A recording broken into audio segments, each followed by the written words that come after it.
Namaste. My name is Simran and I have with me Dr. Gypsy Malhotra. Namaste.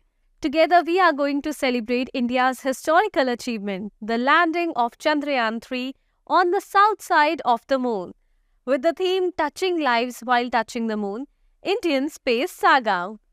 Thank you, Simran. Young or old, we all find moon fascinating and enchanting. 23rd August holds a special place in our hearts, and this year we are going to celebrate the first National Space Day, commemorating the spectacular landing of Chandrayaan-3 on the south side of the moon. That is so true. I remember as a child, I used to love watching the moon and have a lot of conversations about it with my parents. Oh, really? Then I'm sure that when you will be watching the Rani story, you will be transported back to your childhood days. Now, I'm very excited to see what is Rani's story. So let's see it. Dev, did you know our Naveen ji? He is planning to move away. Really? Oh yes, I remember last time when we met your Naveen uncle, he mentioned that he's looking for a quiet place to ride. Maybe? Maybe. I think the moon would be perfect for Naveen uncle. She's so cute.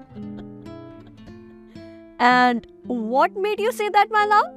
Because the moon is so quiet and peaceful, perfect for riding without distractions. She has a point. Yes. But indeed, it seems to be quiet. But the moon is much farther than it looks. And sadly, we just can't go there like we do with the planes in the sky. But Papa, if we can see it, why can't we go there? Beta, we can go there. But we need a special vehicle for that. Kind of a space rocket? A space rocket? That sounds exciting. But why can't we live on the moon? Because, beta, the moon doesn't have air or water like we have on Earth. And it is really cold during the night and hot during the day. We need special equipment to survive. Has anyone ever been there, Papa? Of course, yes. People first went to the moon in the year 1969. But let me tell you one thing. It is still a very dangerous and a very, very challenging journey. Kudos to those who made it to the moon. I can't. And that's why missions like Chandrayaan-3 are important. They help us learn more about moon and future exploration. Chandrayaan-3? What's that now? It's an Indian mission, beta, to explore the moon. In fact, this mission has helped India as well as the entire world to explore more about the space. You never know. One day, we'll stay there longer. Maybe I'll visit the moon someday. Who knows? But now it's getting late. It's time for bed. Chalo beta, utho. You're getting late. Oh, just a little longer. I wish, Rani. But we have an early morning tomorrow. And your grandparents are visiting. I hope you remember, huh? Oh, right. I almost forgot. They love spending time with you, beta. And we must be ready to welcome them. Okay. Good night, moon. Maybe I'll see you up close someday. Good night, Rani. Do dream about rockets, space adventures. I will. Good night, Mama. Good night, Papa. Bye-bye, beta. Sweet dreams. Dr. Gypsy, you were so right. I remember having so many conversations like this with my parents. But when I was young, technology had not made such progress. Oh, look, Dr. Gypsy, the IVRS line is flashing a call. So let's hear it. Ma'am, how does the spacecraft travel from Earth to moon? Dr. Gypsy, would you like to answer this? Sure, that's a great question. Let's imagine the spaceship is like a super strong ball that we want to throw up into the sky. But to throw it far enough, we reach space, we need really strong push. This is where rocket comes in. They give the spaceship the strong push. Now to understand how the spaceship move in the space, we need to thank scientist Kepler. In 16th century, Kepler used mathematical equations to prove the scientific community, the planets, etc., travel in the space in elliptical path. Kepler laws are like rules that help us to understand how things move around in the space. Kepler said that planets or other subspace objects do not move in perfect circles but in elliptical shapes. When we launch a spaceship, it starts moving in a big elliptical path around the Earth. This path helps it move smoothly as it travels in the space. Simran, do you know Kepler has also noticed that things move faster when they're closer to what they are orbiting around and slower when they are farther away. For our spaceship, as it gets farther from Earth, this is like how a swing moves faster at the bottom and slower at the top. So to get a spaceship into the space, rockets give it a big push to get started. Once it is moving, it follows these elliptical path and changes the speed just like Kepler rule says and move into the space. Simran, would you like to see the animation?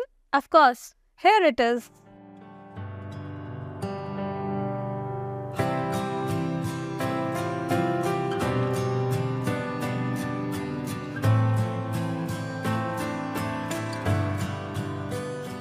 Oh, there is another caller on our IVRS. So let's hear it. Ma'am, where was the Chandrayaan 3 launched from? Chandrayaan 3 was launched from the Satish Dhawan Space Center located in Sriharikota, India. Simran, is there anything special about Sriharikota that it was chosen for the launch? Oh yes. Apart from having a stable climate, Sriharikota is a great place for launching space missions. One, it is located close to the equator, which is beneficial because rockets can use the Earth's rotational speed to gain an extra boost, saving on fuel. Also, as you see on the screen, Sriharikota's position on the east coast of India provides a clear launch path over the Bay of Bengal, which is important for safety. Any debris or launch issues can be safely managed over the ocean, away from populated areas. And do you know the Space Center is named after Dr. Satish Dhawan? Dr. Gypsy, if you visit the portal bharatonthemoon.ncert.gov.in, you could read more about him and some modules related to Chandrayaan 3. That sounds so interesting. I will surely see that modules. So, Dr. Gypsy, how was Chandrayaan 3 launched from Satish Dhawan Space Center? It was really an interesting journey.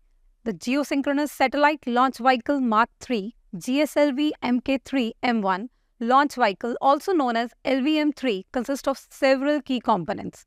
As solid rocket booster S200, LVM-3 is equipped with two large solid rocket boosters designated S200, which provide initial thrust needed to lift the rocket off the ground. These boosters burn solid propellants and are attached to the sides of the whole core stage. Another key component, core stage L110. It is powered by two Vikas engines that burn liquid propellant. On the above was solid propellant and here it is liquid propellant. It provides additional thrust after the solid rocket boosters are jettisoned. Another stage is cryogenic upper stage, known as C25. This is also called C25 cryogenic stage that uses liquid hydrogen and liquid oxygen as the propellant. It is powered by CE20 engine, which provides necessary thrust to place the payload into the intended orbit. Next key element is payload fairing. This is a protective shell that encases the payload during the initial stages of the launch. It protects the spacecraft from the aerodynamic forces and the heat as the vehicle ascends through the atmosphere. Once the vehicle reaches space, the fairing is jettisoned to reduce the weight. Most important key element in our payload, the payload for specific mission is Chandrayaan 3 spacecraft, which includes a lander and a rover designed for lunar exploration. The lander is named Vikram after Dr. Vikram Sarabhai, the founder of Indian Space Research Organization. The name Vikram means valor or courage, symbolizing the bold step India is taking in space exploration. Once Vikram successfully landed on the moon, it deploys the rover called Pragyan. The name Pragyan comes from a Sanskrit word which means knowledge or wisdom. The rover is equipped with scientific instruments to study the moon's surface.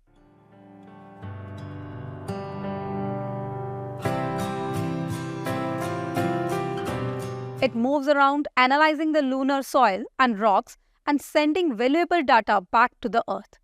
This data helps scientists learn more about Moon's composition, surface properties, and environment.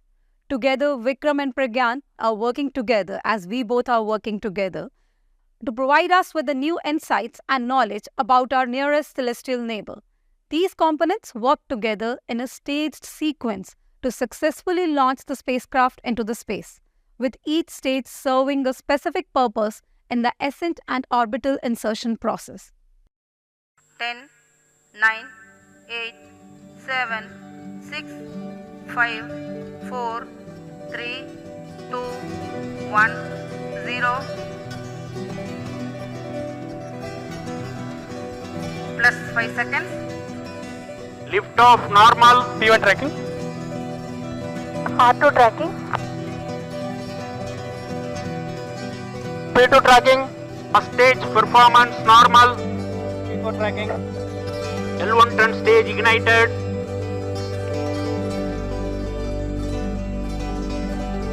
Plus 2 minutes. L1 turn stage performance normal.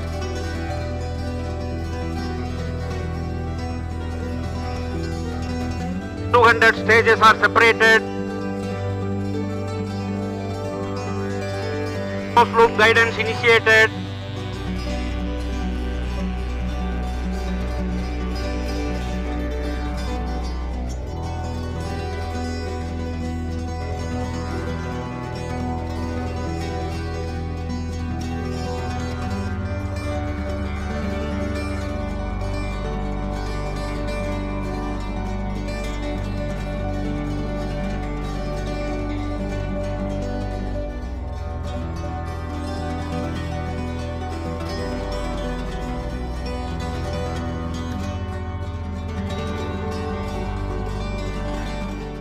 Simran, have you seen some amazing videos that ISRO has sent from Chandrayaan 3? No, I haven't. Can you please show them? Sure, let's play them.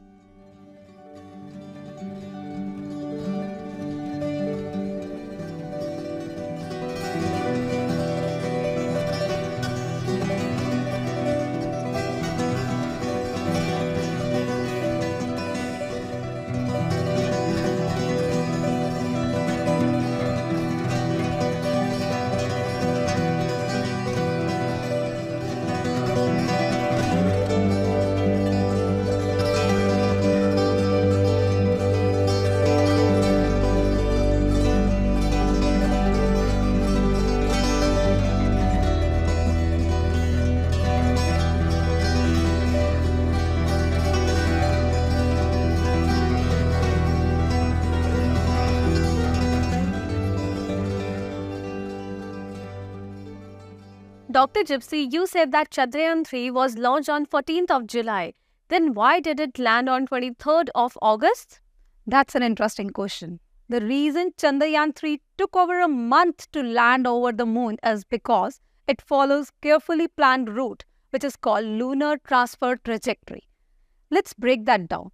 After the spacecraft is launched, it doesn't just fly straight to the moon. It starts orbiting the Earth and gradually moves farther away. This gradual movement is achieved through a series of engine burns, which help the spacecraft increase its speed and altitudes in the stages. The method is efficient and safe fueling. After reaching a high enough orbit, the spacecraft then performs a precise maneuver to align itself with the moon's orbit. This phase is called lunar orbit insertion, where the spacecraft slows down and enters the moon's gravitational field. This step is crucial because it allows the spacecraft to be captured by the moon's gravity instead of just flying past it. Once in the lunar orbit, the spacecraft circles the moon multiple times. During this period, it adjusts its path and position, preparing for the landing phase. This involves fine-tuning its orbit to ensure a safe descent. The spacecraft then moves closer to the moon's surface in a controlled manner.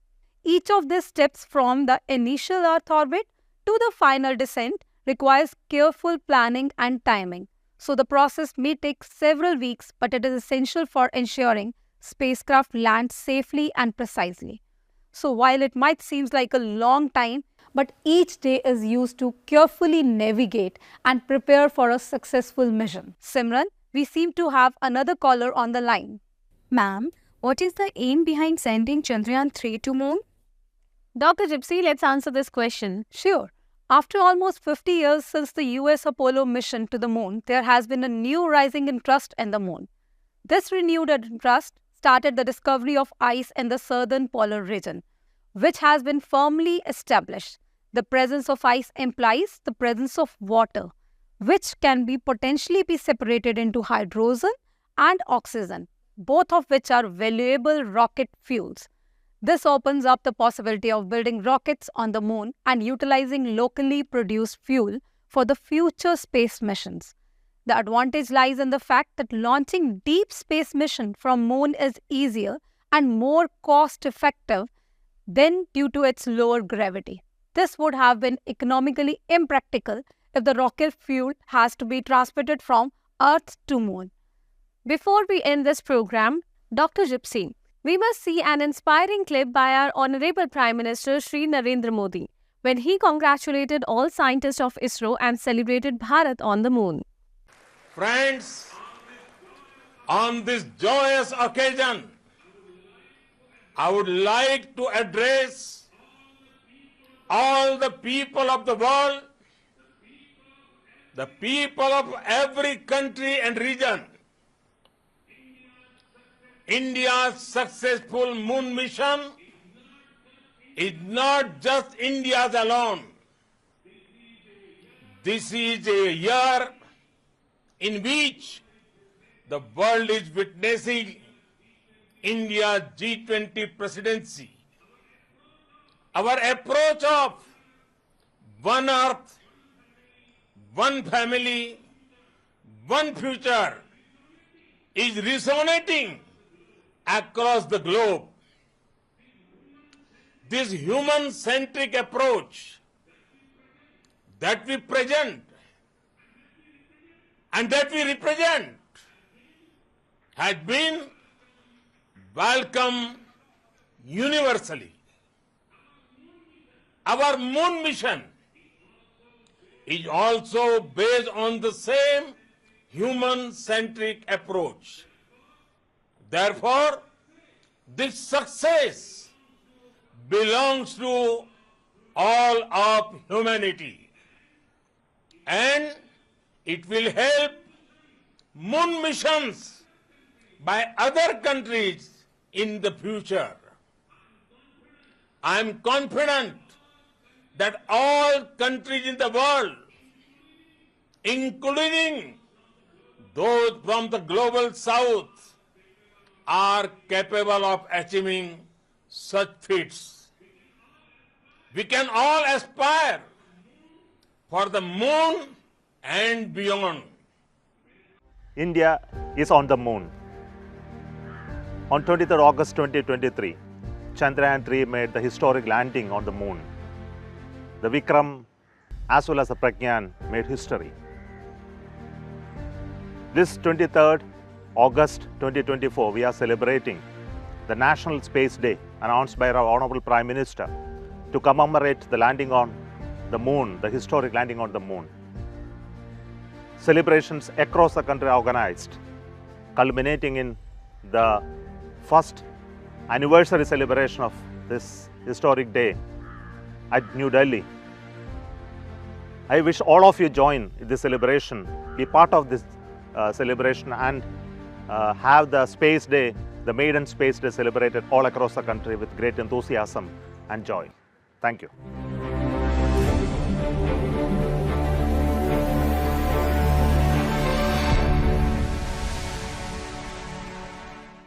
Thank you so much for joining with us. Let's celebrate the first National Space Day together. Namaste.